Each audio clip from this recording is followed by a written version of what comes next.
Mario has like 3,000 games, I counted them once, and while a lot of the enemies are iconic and appear over and over and over again like Goombas and Koopas and Troopas and Bloopas, there's plenty of enemies that only appear in a single game. Like Nintendo realized, aw geez, a man who is literally an eggplant with limbs might be a tad objectifying, and so they never brought him back again.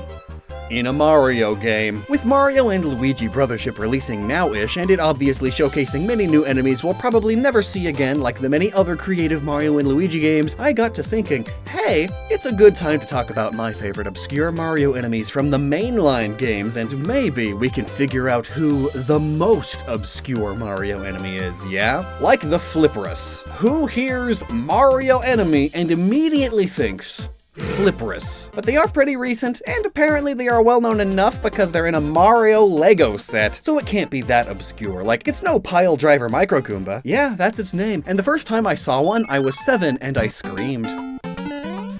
Despite even being featured in the Mario Bros. 3 cartoon even, they never appeared again. Even though it's such a fun design and has one of the longest names in the franchise. It doesn't quite reach Amazing Flying Hammer Brother status though. That is a lot of letters. That said though, it is still a kind of Goomba, so it can't be that obscure. It's no Gotcha Wrench or Gotcha Wrench Jr. Sometimes they are just straight up axes. That's not a wrench at all. Though, actually, the axe just took the Gotcha Wrench's name when they got married. You'd think an axe and a wrench can't be that good of a fit for each other. Oh yeah, you think they can't handle each other and want to split? No, they have a very healthy relationship. They always find a way to cut through problems and tighten things up. No. I'm not going to apologize for that. Hey, you probably like fun facts. Did you know that Super Mario Bros. 2 was originally a game called Doki Doki Panic that they reskinned into a Mario game for the West? It's one of those fun facts that almost everyone knows unless they are a child, a rock, or don't really care about Mario. But because of this, none of the enemies in this game were originally planned to be Mario enemies at all, and yet it introduced a ton of iconic bangers, like Birdo, Babam, Pokey, Ninja, and Shy Guys. Shy Guys! And their socially awkward variant, Sniffit. Wait, wouldn't the gas mask mean he's not able to do that though? Plenty of people think of Shy Guy when they think of Mario enemies, but no one at all thinks of these iconic Mario enemies the game introduced. Whale, Albatross, Porcupo the Porcupine, Ostro the Ostrich? Yeah? Anyone?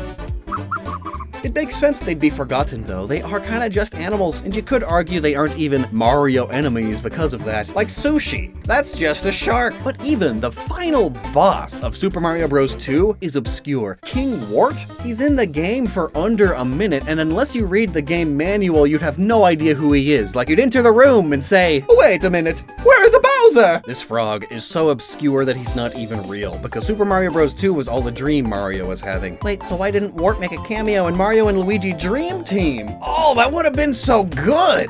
I would love to see the Hotfoot enemies in Mario Bros. 3 make a comeback, because they are cute and fun. They are sentient candle flames and act like a boo that follows the ground. They don't move when you look at them. And yet, they are only in the castle levels in the later half of Super Mario Bros. 3, and that's it! So folks don't often remember them. They should come back. But another Super Mario Bros. 3 enemy is a contender for the rarest enemy, as there is an enemy officially called the rarest enemy in the 1991 Nintendo Player's Guide. According to it, it's the Walking Patooey. Wait, that is a fire nipper plant. God, gad, this guy is so obscure the official guide got his name wrong. These are walking patooies, and they are everywhere to this day. But yes, super obscure this guy, as there is literally one of them in the entire game. Not just one level with them, only one. And it's in World 7-8 at that. Very late game, so not everyone made it that far. Granted though, it is just a fire-breathing variant of a much more common enemy, so maybe not deserving of the most obscure prize, but definitely a worthy mention. Same deal with Kuribo's Goomba, aka the Shoe Goomba in Mario Bros. 3. It too was obscure for a time. They only appeared in World 5-3 and were never used again until the GBA remake, which added a single extra one in a e-reader bonus world, which you'd need an e-reader and the right cards to access. Then it wasn't until Mario 3D World that a variant of them would appear, Skating Goomba, Goombas in ice skates, but eventually, the oh-so-famed Shoe Goomba finally graced us again properly in a spin-off game, Paper Mario: The Origami King. 30 years later. No, I'm not counting Mario Maker. But gosh, what do you think that smells like? Definitely not as good as I do now. Hey, it's a me, in the flesh. And in the fresh. I like wood, and smelling like it. Oh yeah, that's good. I've always had struggles with perfumes and colognes. I can't even walk near the part of the store that lets you test them without feeling overwhelmed. And then you do try a few, but it's tricky because the area is already filled with other scents all mixed together. So you buy one you think you like, and you take it home, and then you realize, But with today's sponsor, Scentbird, you can have an easier and more affordable time finding your perfect fragrance. Gamers don't have the best track record when it comes to smelling nice, but you can help change that. I found Open Road by Drift, which is fun, but with a more sophisticated core. With Scentbird, there's no big commitment. Rather than whole bottles, you can pick and choose vials to try out, or even let them choose for you. With over 700 fragrances to try and vials being much more affordable than the high roller big bottles, I found it nice to experiment through it all and deepen my understanding of perfumery. And if you're interested in trying them out or learning more, you can use the code Lockstin to get 55% off at the link below and start smelling like your best self. Maybe your best self smells like a mix of grapefruit, cardamom, nutmeg, guaiac and vetiver, huh? That's Mr. Burberry, perfect for date nights. 55% off, code Lockstin.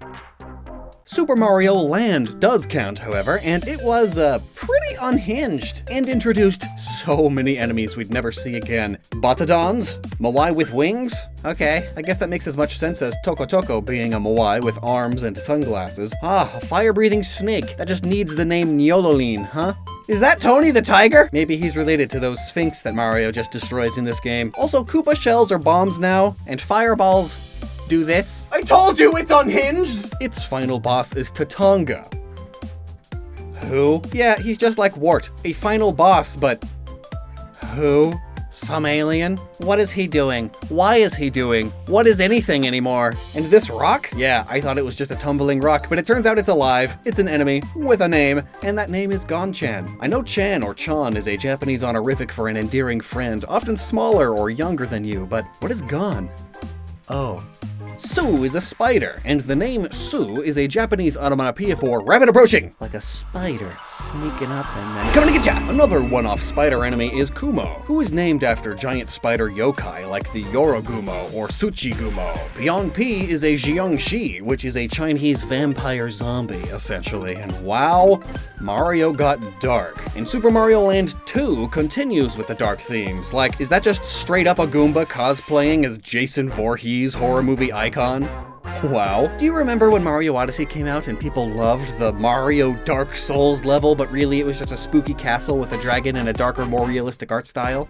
I remember. People went nuts for it. And like, I would love a Luigi's Mansion game in that style, and with a lot of these more obscure, spooky Mario enemies. Just straight up yokai instead of like the same Luigi's Mansion ghosts every time. Because like Bero, that is just the Chochin Obake yokai, they eat souls. And Karakara is the classic Karakasa Obake yokai. Kyororo? That's the Hitotsume Kozo. So clearly, yokai are canon to Mario. Let's get some proper horror in here again. They could also bring back the spooky Splunkin. Oh, I love that name. Splunkin. This dude is only in the first New Super Mario Bros. And that's a big shame. But there is one enemy in Mario Land 2 who certainly is a contender for the most obscure. Because when I say one enemy here, I do mean one. Koracula is clearly just Dracula, but he's not a boss by any means. He's just a regular enemy in a regular level, but he appears only once. Not even like only in one level, no, just once. He approaches, you defeat him instantly, boom. He's gone in like a second. This is the only time you'll ever see him. And that's kind of cool, honestly. It's like he's just trying to spook ya. Insects can also be terrifying, but you won't be finding any giant two-footed ant troopers from Mario 3D World here. Oh no. Mario Land 2 shrinks Mario way down and has him fight a whole nest of ants, including an enemy named Ant. Why just Ant? The other ants all have cool names like Docanto, Goronto, Chicanto. I don't like saying that last name. My favorite enemy here, though, is Bamu Bamu. Can you guess what Bamu Bamu is by the name? You'd think of a bomb variant, but it's actually a pig. It just happens to shoot bombs, and Boo Boo is Japanese for oink, so it's a fun name. Oh, and we can't stop talking about Mario Land until I've shown you the Moo Fish. It's a fish, but it's also a cow. Why? Unhinged, I tell you. It's all just a pun in Japanese, so they needed to make an enemy off of it. In Super Mario World, Torpedo Ted is introduced and used in a single level, exclusively in the Soda Lake level. I remember seeing him in the credit roll and thinking, huh? I don't remember them. They were brought back in Mario Galaxy and New U, so they aren't that obscure anymore, but for a long gosh while, dang geez. Who? Now, I really want Eerie to make a comeback. They are so cute. Dinosaur ghosts. Really, if ghosts are real, we should see more dinosaur ghosts. A fun fact about this guy, it's only left Mario World once, and just barely, in the Japan-only GameCube game, Nintendo Puzzle Collection, which bundles together a few puzzle games with extra levels and such. You have to play Yoshi's Cookie in Versus mode, on medium difficulty only, and Eerie will be your fourth opponent. On that note, I also love Fishing Boo. It's just a boo in a Lakitu cloud. Fishing for your soul. They came back in Mario Run at least. Hang on, back up. Did I actually say Lakitu? I've always pronounced it Lakitu. I don't know which one is correct, but I've never said that other pronunciation before. What? Mr. I. Originally from Mario 64, they've since appeared in a few Mario parties, but I'm sure if you told a kid about Mr. I, they wouldn't believe you. Moneybag has some fun history though. You probably know about coin coffers, and that's because they replaced Moneybag in later games, but in Mario 64, there are just 2 of these. They disguise themselves as coins until you get close, and then you have to chase them down. And they were only used in one other game before being replaced, and honestly, I think I like this design more. Now, the Mad Piano in Mario 64 is an excellent example of rare, but not obscure. Technically, it only appears once, yet its reveal is one of the most famous and well-known moments of the game. The just visceral fear of it. But who remembers how fun spin drifts are? You jump on them, you spin. It's fun, yet they've never appeared again. But if there's a single Mario 64 enemy I want to see return, it's not Grindel. I would happily never see that face again. No, it's Chuckya. That is some S-tier character design. Look, we'll make a whole tier list just for you. Bam! S tier, and A tier, and B tier. You get all the tiers because you're perfect in every conceivable way. It's a Babam relative that picks you up and throws you. You could have so much fun with the level design with enemies like this. Yet, he's limited to just a few worlds in 64. Super Mario Sunshine introduced a lot of cool dudes like the Cataquack and various Stu. Seriously, I want Stu to come back? This is my mood most of the time. So is this. You didn't need to know that. Pink Block Boo, or Boo Blocks, are named such because when they get wet, they get hard. They're a blocky platform now. It's a fun mechanic, and I'd love to see it return. For reasons. These Boo are exclusively found in Hotel Delfino on Serena Beach, and only when playing the second episode. Rare, though potentially memorable, but how many people really remember the chicken enemies? This is Plurp. She plurps about and has a gloop plurp out. Gross. She only appears in 2 worlds, so again, easily forgotten, but there's another more obscure bird in this game. Cheep Cheep. No, not the fish, get that out. Cheep Cheep. Found only in Noki Bay, and hidden inside the walls at that. These enemies pop out. It's a trap! If Mario gets too close. And even if you remember this thing visually, the fact that it shares a name with a significantly more iconic Mario enemy means you'll have a harder time recalling them or searching them online. Obscure. Now, new Super Mario Bros., which is almost 20 years old, entered with the goal of revamping 2D Mario. And in doing so, they introduced many new variants of enemies, like Snow Spike, who's only found in World 5-1. He's just Spike, but cooler? But have you seen the Snailicorn? They appear only in 2 levels in World 5 of New Super Mario Bros. And look at them lips. Ooh, those lips! There is nothing like them in any other game. They look so unique, and they just charge at Mario on sight, and they can't be defeated just from jumping on them. Though you can jump on them repeatedly to slowly push them back off a cliff. We'll definitely put a big obscure and should return sticker on this guy.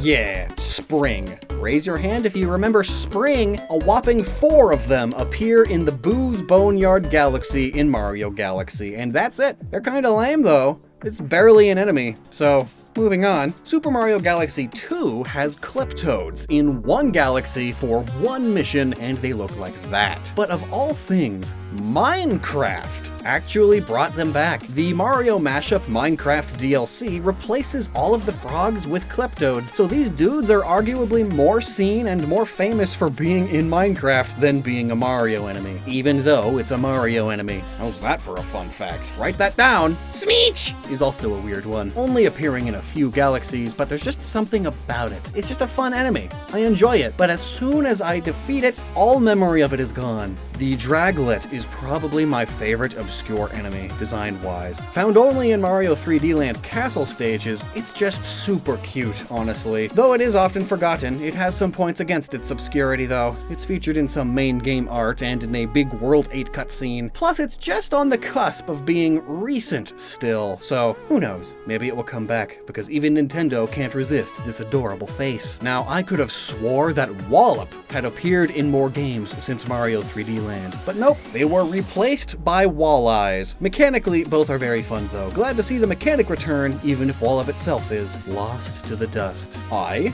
unironically, love the design of Splorch, and I want to see them more often. But alas, Mario 3D World exclusive. But that game is recent enough that we can't say for sure it will stay obscure. Who knows? Maybe Splorch will be the next Shy Guy. Can't wait to play as Splorch in Mario Tennis. And then, like every third dude in Mario Odyssey, in another 20 or 30 years, we could look back and say, oh yeah, nobody remembers Trapedal. It's exclusively in the Lost Kingdom. But we'll have to wait and see who becomes obscure from these more recent games. Like, how about the Poison Bubble? It was only introduced in version 3.0.4 of Super Mario Run.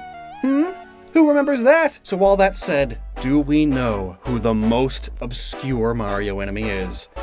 Perhaps Fire Nipper Plant, even though it's a variant. Yellow Koopas I didn't even mention because it's just a basic Koopa variant, even though there's only like 4 of them. Korakura, Masked Ghoul, Moo Fish, Cheep Cheep, not the fish, Snailicorn, Whale. All are acceptable answers, but I propose another. Do you remember Bowser's brother? No, not the Koopa Kids or Bowser Jr., not even his mother from the cartoon. Bowser's brother. To be obscure is to be unseen, unplayed, and what is the mainline Mario game with the fewest sales and fewest players even after that? It's the original Super Mario Bros. 2 in Japan. In the West, it's known as The Lost Levels, though of course it wasn't released in the West until much later. And even when it was included in Super Mario All-Stars, it was easily the least played of them. Firstly, because it's in the style of the original Super Mario Bros., which, let's be honest, while iconic and historic and amazing for its time, is the least interesting and fun of the bunch when you remove nostalgia or a gaming historian perspective. And also, it was avoided because it's particularly challenging. Its extreme difficulty is why it wasn't brought to the West originally. Most people who tried it didn't get very far before putting it down. The Lost Levels only introduced 2 new enemies, one of which is the Poison Mushroom, which has gone on to appear in many other games. But the other newcomer is Bowser's brother. Yes! AKA Fake Bowser. Nobody remembers this guy. He's just original Bowser, but blue because he's not Bowser. And even though this coloration may be referenced in other games like Smash Bros. And Mario Golf, the majority of people just see that as blue Bowser because there's also a red Bowser and a green Bowser, recolors for additional players. It's not canon, but Fake Bowser is. I'd bet your butt most folks would stare at you in confusion if you asked them, hey, remember Bowser's brother? Who? Oh, Fake Bowser. Like a robot Bowser? No, from the Lost Levels. Is that some fan-made thing? Or no, it's canon. In like a ARG or something? Arg! Yeah, that's what I said. Not only is Bowser's brother in this obscure game in the first place, it's all the way towards the end of this game, which is considered the most difficult Mario game. Bowser's brother is guarding the entrance to the real Bowser fight in Worlds 8-4 and 9-3. And just to add to all of this obscurity, in the All-Stars remake of the last levels, they removed the distinct coloration, so players without the manual just think it's Bowser again. You just have to beat him twice on this level. Gosh! Well, if not any of them, who do you think is the most obscure in the mainline games? Let me know down below.